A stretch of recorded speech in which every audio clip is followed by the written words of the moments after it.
Hi, Peter Mary here, the Fun Wedding Guy.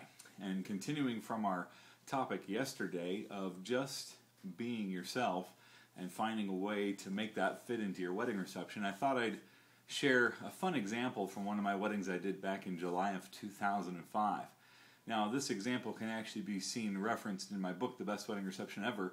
It's one of my couple profile pages, and the couple in question is Pete and Nicole.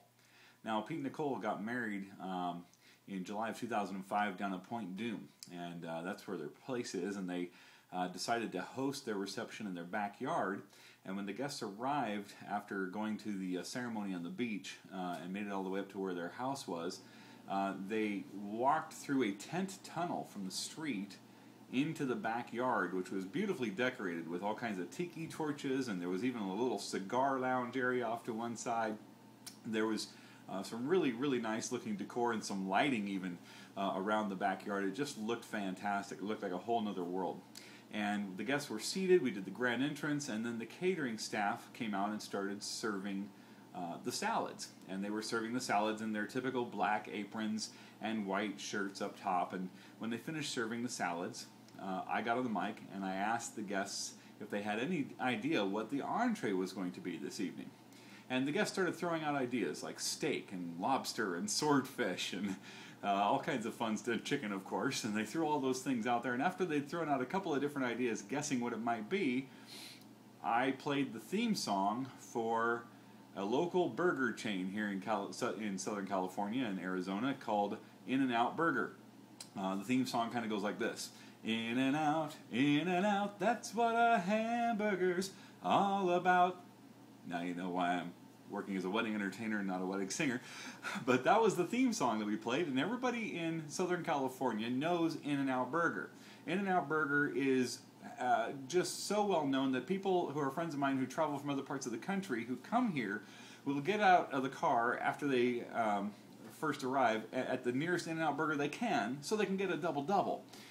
It's just one of the best, freshest hamburgers you've ever had, and if you've never experienced In-N-Out Burger, next time you come to Southern California or Arizona or Nevada, I'd encourage you to go seek one out. You won't be disappointed. My favorite is the double-double animal style.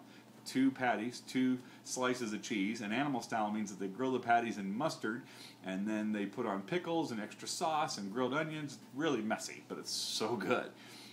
In fact, if you don't believe me about how good In-N-Out Burger is, for those of you who are watching in other parts of the world, I'm going to put a challenge out right now. Richard Mills in New Zealand. I see you watching. Richard, I expect you to post on this blog and tell everybody how much you loved In-N-Out Burger, because I took him out there after he went with me on a wedding, and the next night when I offered to take him out for steak, guess where he wanted to go for his second night in a row? That's right, In-N-Out Burger. That's how good this place is. So why did I play the In-N-Out Burger theme song? Well, the reason I played the In-N-Out Burger theme song was that was Pete and Nicole's favorite place to eat.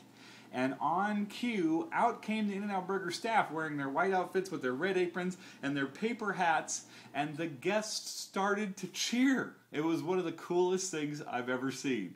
And the reason that tent tunnel had been set up was just to prevent the guests from seeing the In-N-Out Burger truck, which was just on the other side of that tent. It was a really great reveal moment, a la Move That Bus from Extreme Home Makeovers. The guests were all thrilled to eat In-N-Out Burger. Not a single person complained. They couldn't have been happier to be eating double-doubles. And Pete and Nicole got to eat their favorite food on their wedding day.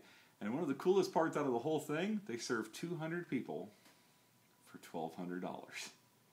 They found a way to save some money in one area so they could afford to spend a little bit more in some other areas. People do that all the time with their budgets, but the best part of all was it fit who they were. Think about what you're passionate about, think about what gets you excited, and find ways to bring that into your celebration, and your guests will love it just as much as you will. My name is Peter Mary. Thanks for watching The Fun Wedding Guy.